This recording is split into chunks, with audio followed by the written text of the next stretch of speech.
नमस्कार, मी प्रणिता बोरसे. आपण पाहत आहात TV9 मराठी आणि आता बुलेटिन मध्ये पाहूयात सुपरफास्ट 50 बातम्या. राजकारणात आल्यापासून मी पक्ष बदलला नाही तर माझ्यावरील भ्रष्टाचाराचा एकही आरोप सिद्ध झाला नाही. उपमुख्यमंत्री Ajit पवारांकडून video tweet.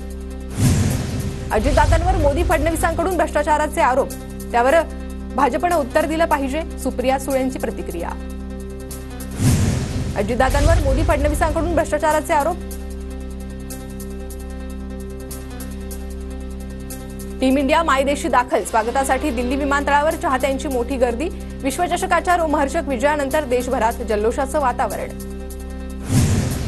Team India नवी दिल्लीत पंतप्रधान मोदींची भेट घेणार. पंतप्रधान मोदींसोबत टीम इंडियाचं स्नेहभोजन होणार.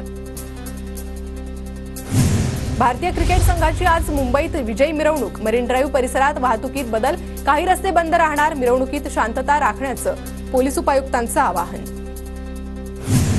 लाडकी बहीण योजनेसाठी ऑगस्टमध्ये अर्ज केला तरी 1 जुलैपासून अनुदान मिळेल. एका कुटुंबातील 2 महिलांना लाभ मिळणार. योजनेत कुणीही गडबड केली तर कारवाई होणार. मुख्यमंत्री उपमुख्यमंत्र्यांची माहिती. विधानसभा निवडणुकीच्या तोंडावर सरकारकडून योजना. महिलांची मतं मिळवण्याचा प्रयत्न. निवडणुकांच्या तोंडावर योजना आणणं म्हणजे जुमला. सुप्रिया सुळेंची राज्य सरकारवर टीका. लोकसंख्या नियंत्रित व्हायला हवी. 2 पेक्षा जास्त मुलं असणाऱ्यांना लाडकी बहीण योजनेचा लाभ देऊ नका. भाजपचे राज्यसभेचे खासदार अनिल बोंडे यांची मागणी. लाडकी बहीण योजनेसाठी कोल्हापुरात विशेष शिबिर घेणार. कोल्हापूरचे जिल्हाधिकारी अमोल येडगेंची माहिती. महिलांची फसवणूक टाळण्यासाठी विशेष शिबिराचं आयोजन. अंबादास दानवेंचं निलंबन मागे घेण्याबाबत आज निर्णय होणार. मुख्यमंत्री शिंदेंच्या उपस्थितीत होणाऱ्या बैठकीत निर्णय घेतला जाणार. राज्य मंत्रिमंडळाची आज संध्याकाळी बैठक होणार. विधान परिषद सभापती निवडीबाबत बैठकीत चर्चेची शक्यता. सभापती पदावर भाजपचा दावा कायम. ठाकरे गटाचे खासदार नागेश पाटील आष्टीकर आणि शिंदे गटाचे आमदार संतोष बांगर यांची बैठक. हिंगोलीचे पालकमंत्री अब्दुल सत्तारांच्या उपस्थितीत बैठक. चर्चेला उधाण. जिल्ह्याचे प्रश्न सोडवण्यासाठी पालकमंत्र्यांना भेटलो. कुणीतरी लपून छपून फोटो काढले.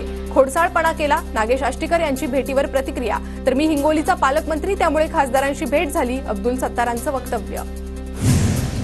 गुहागर विधानसभा मनसे स्वतंत्रपणे लढणार. राज ठाकरेंकडे संपर्क प्रमुख प्रमोद गांधींच्या नावाची शिफारस केली जाणार. मनसेचे राज्य सरचिटणीस वैभव खेडेकर यांची माहिती. सांगलीत जत आणि मिरज विधानसभेवर जनसुराज्य पक्षाचा दावा. सांगलीचे पालकमंत्री सुरेश खाडेंचा मतदारसंघ असल्यानं महायुतीचं टेन्शन वाढणार. काँग्रेस नेते सुनील केदार यांच्या शिक्षेच्या स्थगितीवर आज निर्णय. नागपूर जिल्हा मध्यवर्ती बँकेत सरकारी रोखे खरेदी घोटाळ्यात केदारांना 5 वर्ष आणि 12.5 लाखांची शिक्षा. धारावीकरांचं मुलुंडमध्ये पुनर्वसन करण्यात येणार. आरटीआय मधून महत्वाची माहिती समोर.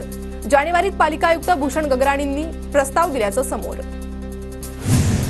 धारावीकरांचं पुनर्वसन मुलुंडमध्ये होणार नाही. फडणवीसांनी आश्वासन दिलंय. पालिका आयुक्तांचं पत्र हे जुनं. किरीट सोमय्या यांची मागणी. महालक्ष्मी रेसकोर्समधील 120 एकर भूखंड मुंबई पालिकेच्या ताब्यात. आंतरराष्ट्रीय दर्जाचं मुंबई सेंट्रल पब्लिक पार्क विकसित करण्याचा मार्ग मोकळा. राष्ट्रवादी काँग्रेस शरद पवार गटाच्या मुख्य प्रतोदपदी अमोल कोल्हेंची नियुक्ती.